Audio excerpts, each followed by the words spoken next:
Hello friends, வாங்க இன்றைக்கி பச்சை பயிரை வச்சு சூப்பரான ஒரு ஈவினிங் ஸ்நாக்ஸ் தான் பார்க்க போகிறோம். எப்படி பண்ணுறதுன்னு பார்க்கலாம். நான் பச்சை பயிர் எடுத்து நைட்டே ஊற வச்சிட்டேன் தண்ணியில். இதை நல்லா வாஷ் பண்ணிவிட்டு தண்ணியில் போட்டு ஊற வச்சு நைட்டு ஃபுல்லாக ஊறணும். மறுநாள் காலையில் நான் மதியம் போல் இதை எடுத்து நல்லா ட்ரை பண்ணிடணும். தண்ணியை ஃபுல்லாக ட்ரை பண்ணிவிட்டு இதை நம்ம இப்போ பொரிச்சு எடுக்க போகிறோம். இப்போ தண்ணி இல்லாமல் நல்லா ட்ரை ஆகணும். இது இந்த மாதிரி நல்லா ட்ரையாக படித்து எடுத்துகிட்டு ஃப்ரை பண்ணி எடுத்துக்கலாம். அடுப்பில் ஒரு கடாய் வச்சுருக்கேன். கடாய் சூடாகிடுச்சு. இப்போ எண்ணெய் ஊற்றிக்கலாம். இது பொரிச்சு எடுக்க போகிறோம். அதுக்கு தேவையான அளவு எண்ணெய் ஊற்றிக்குங்க.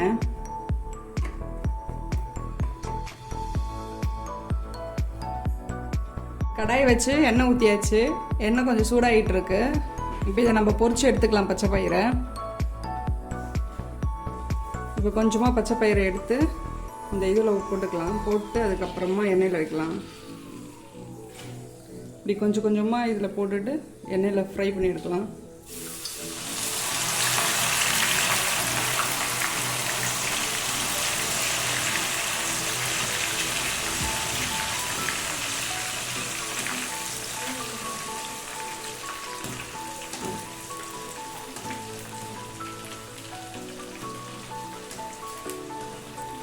இது அப்படியே அந்த நுரையெல்லாம் அடங்கட்டும். நல்லா ஃப்ரை ஆனதுக்கப்புறம் அந்த நுரையெல்லாம் அடங்கிடும்.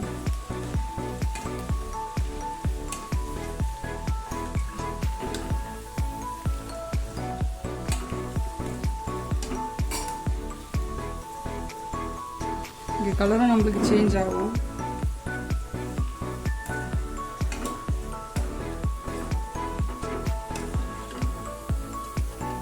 நல்ல கலர் வருது.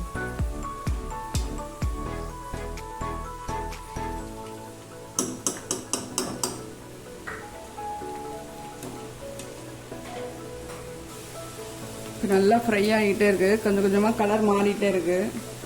இது நல்லா ஃப்ரை ஆகட்டும்.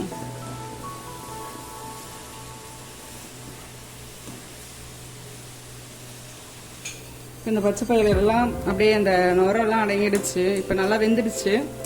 இதை எடுக்கலாம். நம்ம இது நல்லா எடுத்துட்டு நல்லா ஃபில்டர் பண்ணுங்க. எண்ணெய் வடி நல்லா அதில் வடியணும். எண்ணெயோட போடாதீங்க.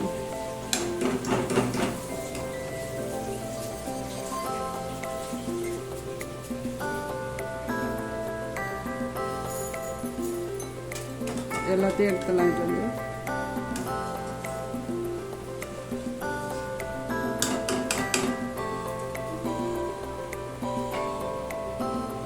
இது இதே மாதிரி அடுத்த ரவுண்ட் போட்டு எடுத்துக்கலாம்.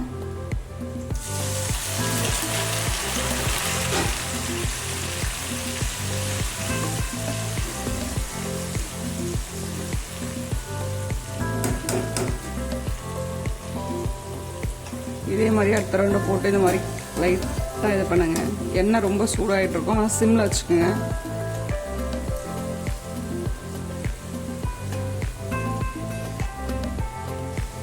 லைட்டாக வறுபட்டுனே இருக்குது. இந்த டைமில் கொஞ்சம் பூண்டு ஆட் பண்ணிக்கலாம். அதில்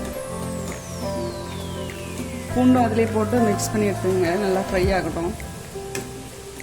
இடித்து போட்டுங்க.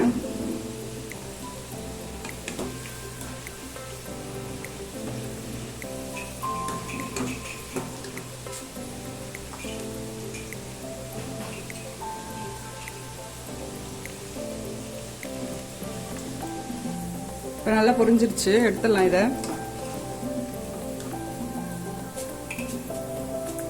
நல்லா பூண்டோட சேர்ந்து நல்லா வாசமாக இருக்குது. பயங்கரமாக நல்லா தண்ணி ஃபுல்லாக எண்ணெயெல்லாம் இது பண்ணிடுவோம்.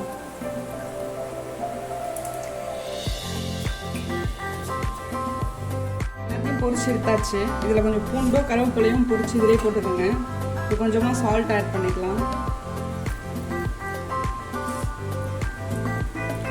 கொஞ்சமாக ரெட் சில்லி ஆட் பண்ணிக்கலாம். கொஞ்சமாக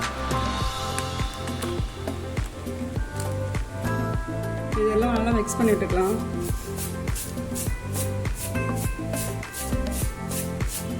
சூப்பரான ஒரு ஈவினிங் ஸ்நாக்ஸ், ஹெல்த்தியான ஈவினிங் ஸ்நாக்ஸ் ரெடி ஆகிடுச்சு.